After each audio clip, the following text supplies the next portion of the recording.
Hi guys, in this video we will look at custom formatting. Now custom formatting is used when we want our data to look in a specific manner. For example, we can control how our numbers are presented, how our dates are presented, in what format the dates are presented, the alignment of text in a cell, and various other things. So let's look at example 1. You have a set of data in front of you. Now what I want is that in column B, in dates column, my dates should be in DDMMMYY format. Currently, it's in month, date and year format. What I want is DD, the date should come first, the name of the month, the short name of the month should come after the date, and then year, instead of 2018 it should be only 18. Alright, then in quantity column I need pieces written after each quantity. For example, if my quantity ordered is 185 units, I should have written it as 185 pieces, right? And in the amount column, if it's 20,000, I should have INR 20,000. Let's see how can we do that. The first alternative, of course, if you are using mouse, go to the first one, go to the first date that we need to convert, go to home tab. In the home tab, go to the number tab, and if you can see this down arrow key, this small little down arrow key here, click on it. It will give you a dialog box, a format cells dialog box. And since we need to change the date, we'll go to date and we will select DDMMMYY format. There are various formats for you to display the date as. For this question, since we need DDMMMYY, so I select this 14 mar 12 and I click on OK. So you will notice my date gets converted into 15th Jan 18 format, which is my DDMMMYY format. So that's how we can change the format of the dates. If I want to do everything at once, can I do that? Yes, I can select all the dates together, then press the same icon and select the desired format. Click on OK. So that is how I change the format of our date.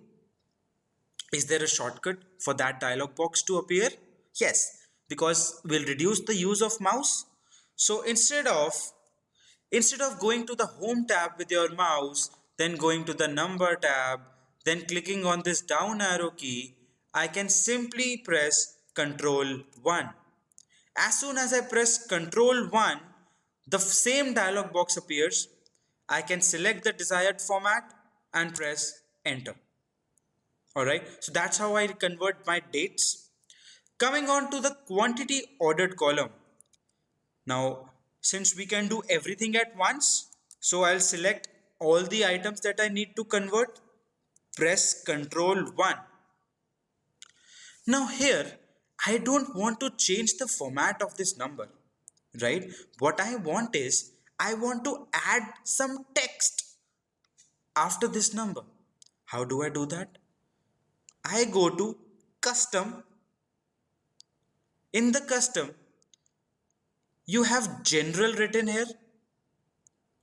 In type, you have general written over here. I delete that general. Okay, please delete the general.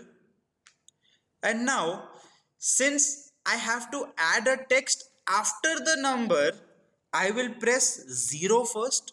0 stands for number. You can see the sample, how currently it is looking like. So it's 185. So after 0, I press spacebar.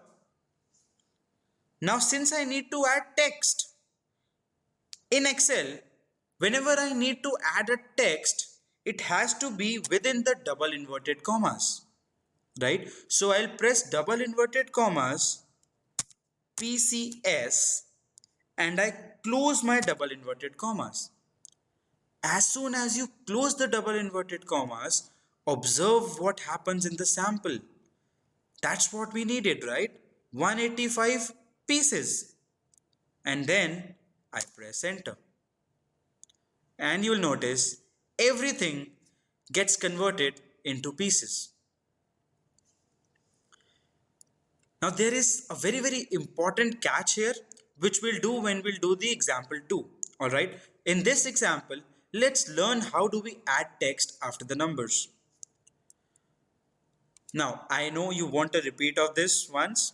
So let's see how can we add INR before the number in the amount paid column. I select all my numbers. Step 1, select all the numbers. Step 2, press Ctrl 1. Step 3, go to custom. Step 4, remove the general. And step 5, frame the desired format. In the previous one, I needed text after the number. Hence, I started with 0, space, and then inverted commas. Here, I need text first and number later on. Now, I know you've guessed how do we do that. So, double inverted quotes, I and R, close double inverted quotes, space, and 0. So, just have a look at the sample. It becomes INR 20,000 and I press enter. So, before every amount, you have INR written. Alright, that's how we do it. So I hope custom formatting is clear. Now let's look at example 2 and I'll show you what the catch is here. In example 2, I need to create column headers with FY0 as the beginning and use addition to calculate the headers till FY5. What I mean is, I need FY0 here. Here, I need FY1. But instead of writing FY1, I need to use addition. That means I need to press equals previous one plus 1. I need to use this to frame FY1. Currently, if I do this, it will show an error. Why? Because this is a text string. You cannot apply a formula to a text string, right? You need number to apply a formula. Let's see how do we do that. Step 1, since I need FY0, I press 0 here, right?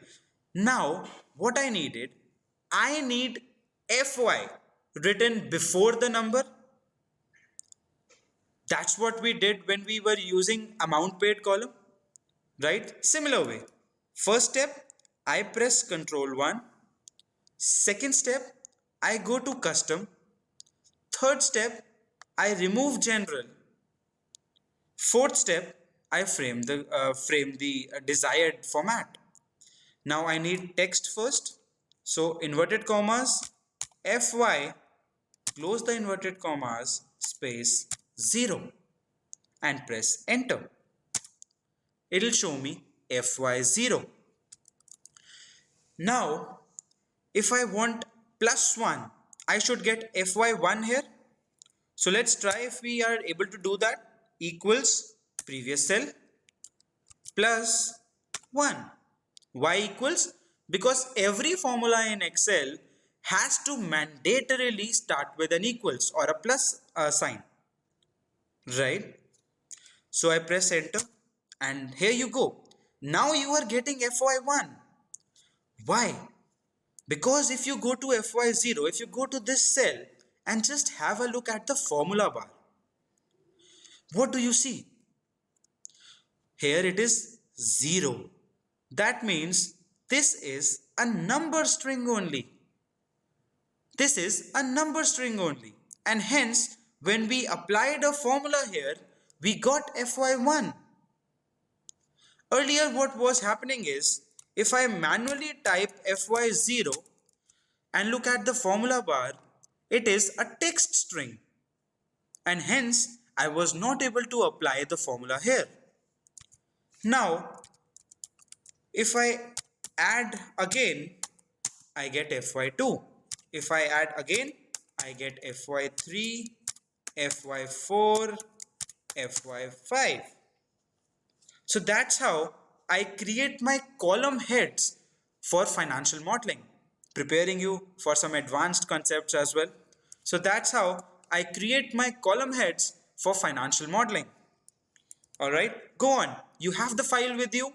Try custom formatting. It's very easy and very important. I'll see you around in the next video.